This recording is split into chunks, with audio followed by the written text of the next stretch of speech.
Non-fungible tokens, aka NFTs. Are these the next big thing? I need to stay ahead of the game and keep you guys educated. So in today's video, we're gonna be talking about NFTs, the types of transactions, and how Uncle Sam might potentially view these. Let's get it.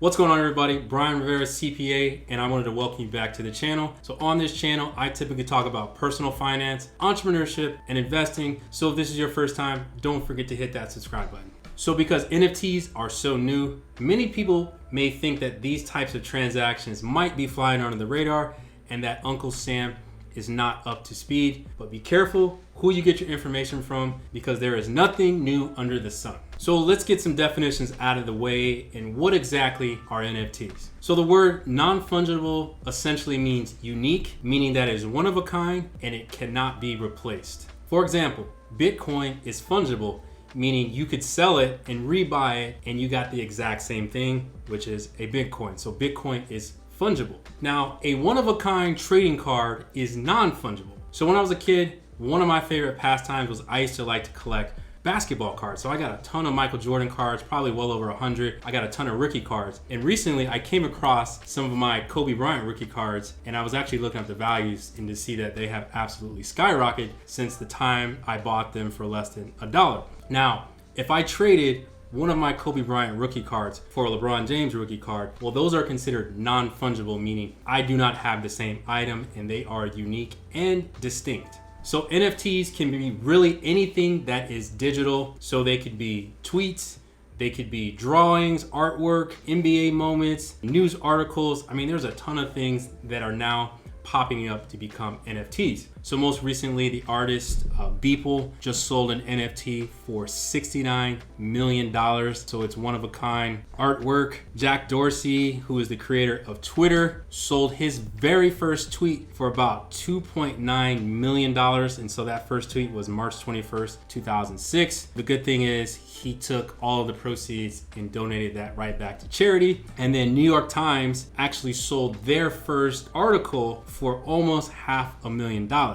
So you might be asking yourself, the question is, why in the world is this stuff so popular? So how do they work? So most NFTs are part of the Ethereum blockchain. Ethereum is a cryptocurrency just like Bitcoin, just like Dogecoin, but the difference here is that Ethereum's blockchain allows for smart contracts, which NFTs can now be stored on these blockchains. Other blockchains can implement this type of technology. However, I will say that Ethereum is miles ahead of the competition. So I asked myself a question. I said, why in the world would somebody pay millions of dollars for something that anybody can access? I came up with the conclusion is one answer, and it's one word: flex. All they're trying to do is straight flex. NFTs are designed to give you ownership of something that no one else in the world can have. You have unique ownership of that digital asset. Anybody can print a copy of the Mona Lisa, but there is only one original. All right, so now let's go ahead and get into the tax basics related to NFTs. Now, I will say that the IRS has no official guidance on NFTs. NFTs are likely to be treated as collectibles under IRS code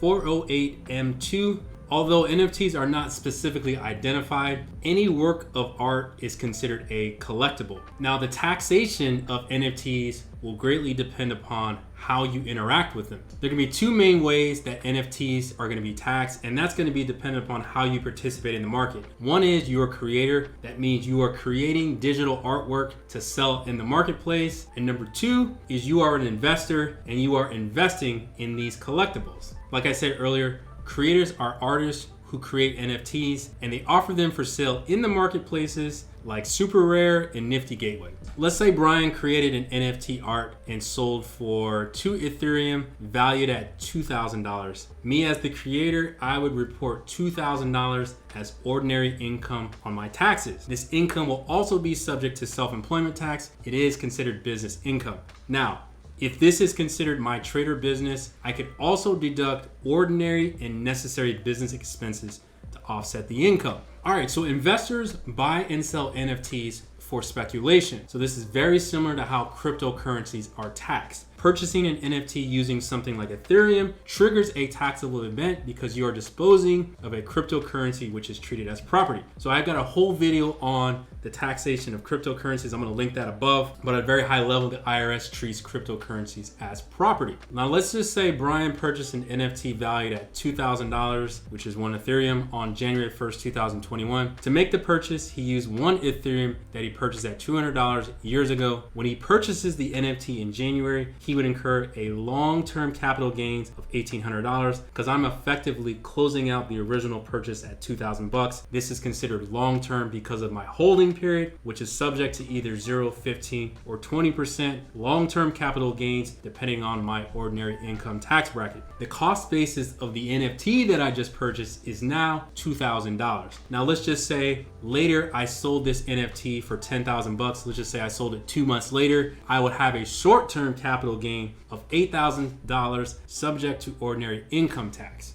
So other things to consider when thinking about the taxation of NFTs, like I mentioned earlier, NFTs are considered collectibles. This exposes high income earning individuals to a 28% collectible tax. And when you compare that to the top tax bracket for long-term capital gains, this is only 20%. Now, in addition to this, high income earning individuals will also have to pay the 3.8% net investment income tax in addition to the 28% tax that they would pay on collectibles. How do you report NFT related activity on your taxes? Now, this is going to be dependent upon whether you are a creator or an investor. As a creator, this is considered business income, which will be reported on a Schedule C, profit or loss from business. Now, if you operate under an entity, then you would report that on that entity specific tax return. So if you were a partnership, that would go on a 1065, or if you're an S corporation, that would go on an 1120S. Now, again, as I mentioned earlier, you can also deduct any business expenses that are reasonable or necessary to operate your business. So maybe in the future, I will do a video on maybe the top 5 tax deductions NFT creators can take. As an investor, you're going to report this exactly like a cryptocurrency investor or trader would. All of your trades or transactions will be listed on a Form 8949, which eventually roll through Schedule D, which get reported on the face of your 1040 tax return. It's highly unlikely that you're going to receive a 1099B or a 1099 Bravo, and that is because the reporting is not yet robust in this particular space. So it is extremely important that you keep detailed records of your NFT related activity. And one last thing to keep in mind when you are doing your taxes, make sure you check the box on the face of your 1040. There will be a question on whether or not you participated in virtual currency. Because this is conducted on the Ethereum blockchain, you will check the box yes, because you are participated in virtual currencies for the current tax year. All right, guys, I tried to keep this one short and sweet as there are a lot of similarities between the NFT space and the cryptocurrency space. However, there are some differences, and that is because the IRS does treat some of this as collectibles. My goal here was just to give you a big picture overview of the NFT space, some of the transactions that you may incur, and how they are looked at from a tax perspective. So if you found value in today's video, don't forget to smash that like button and also jump on the list for my tax-free wealth course. I sincerely wish you guys the best of luck on your investing journey. Have a good one.